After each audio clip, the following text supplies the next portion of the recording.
Dieppe, the raid that should have never happened. It lasted just 6 hours, but in that time nearly 4,000 Allied soldiers were killed, wounded, or captured. Most never even made it off the beach. This was not D-Day. This was 2 years before Normandy. This was Dieppe. 1942. World War II is raging across Europe and North Africa. The Soviet Union is bleeding on the Eastern Front and begging the Allies to open a second front in the West. Britain and Canada, looking to test German defenses in France, plan a hit-and-run raid on the coastal town of Dieppe. On paper, it was a simple mission. Land on the beach, take out the harbor, destroy key defenses, and withdraw before the Germans could respond. A trial run. A dress rehearsal for something bigger. A bold, quick strike to show the Nazis that the Allies could, and would, strike back. But what started as strategy turned into tragedy. The target, Dieppe, was a picturesque French seaside town nestled between steep cliffs, with a pebble beach that sloped into the English Channel. But that same geography that made it beautiful made it deadly. Narrow approaches. No natural cover. And worst of all, heavily fortified by the Germans. The idea to raid Dieppe wasn't new. It had been proposed before and shelved for being too risky. But mounting pressure to act, political, military, and symbolic, pushed it forward. Some in British command believed that, without a successful engagement in France, morale among troops in the home front might falter. Canada, too, sought to prove itself on the world stage. The raid was codenamed Operation Jubilee. Nearly 6,100 men would take part, 5,000 of them Canadian. This was Canada's first major action in the European theater. The troops were brave, motivated. Many had trained for months, eager to prove themselves. The plan: land at 5 beaches, knock out coastal defenses, seize the port, grab documents, break equipment, and leave. Fast, clean, control. But there were problems, big ones. The beaches were steep, exposed, and covered in large pebbles that bogged down tanks and men alike. The town of Dieppe was flanked by cliffs with machine gun nests, artillery, and observation posts. Intelligence underestimated enemy strength. Recon was limited. Photos of the defenses were grainy and outdated. Worst of all, the surprise element, crucial in such a raid, was lost. A German convoy was spotted en route. A firefight broke out at sea. The Germans were alerted. Reinforcements called in. The defenders braced for impact. Despite this, the green light was given. Whether due to politics, overconfidence, or momentum, the planners decided to proceed. Later reports revealed there were warnings, doubts. Officers voiced concern about the strength of the German position and the flawed assumptions being made. But the operation was too far along to stop. August 19, 1942. Just before dawn, the first wave of troops approached the shore in silence. But as the ramps dropped, chaos erupted. The Germans were ready. Fortified gun emplacements opened fire immediately. Bullets tore through the morning haze. Mortars exploded across the shingle.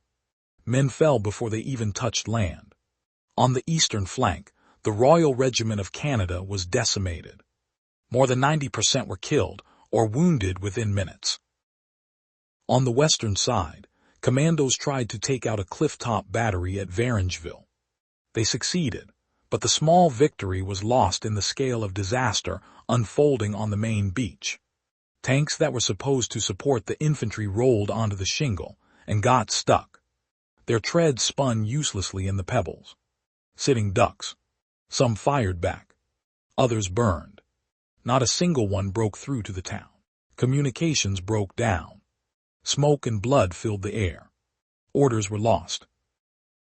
Soldiers scattered. Officers killed. One Canadian survivor later said, "It was a slaughter, like trying to fight a machine gun with a spoon." Allied aircraft battled overhead in what became one of the largest single-day air fights of the war. Spitfires clashed with Focke-Wulfs in the skies above the carnage, But air superiority couldn't save the men below. By mid-morning, the beach was a scene of utter devastation. Commanders gave the retreat order. But for many, it came too late. Landing craft that made it ashore were now torn apart or already gone. Wounded men dragged themselves toward the water, only to be gunned down. In just 6 hours, 907 Canadians were killed. 1946 were taken prisoner. Hundreds more were wounded. More Canadians died at Dieppe than on D-Day. The Germans later reported their own losses as relatively minimal, just over 600 casualties total. The defenders had been positioned perfectly, with elevated gun positions and pre-sighted artillery. It wasn't a battle. It was a massacre. One of the most heartbreaking aspects was the treatment of prisoners. Captured Canadians were taken inland, interrogated, and held in POW camps for years. Some were wounded and received minimal medical attention. A few were executed. In one notorious case, several captured commandos were handed over to the Gestapo, violating the Geneva Conventions. Back home, the raid was framed as brave, noble, a necessary test. But behind the scenes, British and Canadian leadership knew the truth. It was a disaster. Poor planning, terrible intel, overconfidence, and a brutal, unforgiving battlefield. So why does it matter? Because Dieppe changed everything. It gave the Allies something they desperately needed, a list of what not to do. When the time came to plan D-Day, 2 years later, they remembered Dieppe. Don't attack a heavily fortified port directly. Gain full air and naval dominance first. Prepare the beaches with months of recon and intelligence. Land in massive numbers, with overwhelming firepower and backup. The lessons of Dieppe saved lives in Normandy. Military historians often credit the suffering at Dieppe for directly influencing Allied planning. Naval bombardments, better landing craft, specialized engineering teams, and extensive deception operations, like Operation Fortitude, which convinced the Germans the real D-Day landing would occur at Calais, were all informed in part by the failures of Dieppe. Even the Canadians who fought in Normandy in 1944, many from the same regiments, carried the memory. Some even returned to Dieppe itself, this time as liberators. Today, Dieppe isn't forgotten. Every August, Canadians and French citizens gather to remember, to honor the men who stormed those deadly shores not for conquest, but for courage, for duty. The town of Dieppe maintains strong ties with Canada. A memorial stands by the beach, names etched into stone, flags flown with pride. The surf still crashes against the shingle. The cliffs still loom overhead. But where there was fire and steel, now there is silence. Those who survived carried the memory forever. And those who didn't are remembered by every Canadian who walks that beach. Personal letters from the time paint a vivid picture. One young Canadian wrote home just before the raid. "If we fail, let it be known we tried. If we succeed, let it be for something greater." His body was never recovered. The legacy of Dieppe is complicated. Some say it was a waste. Others call it necessary. But few deny the courage of those who landed that morning. They walked into a storm they could not have known would be so fierce. And they did it anyway. Dieppe reminds us that not all battles are won. Some are survived. Some are endured.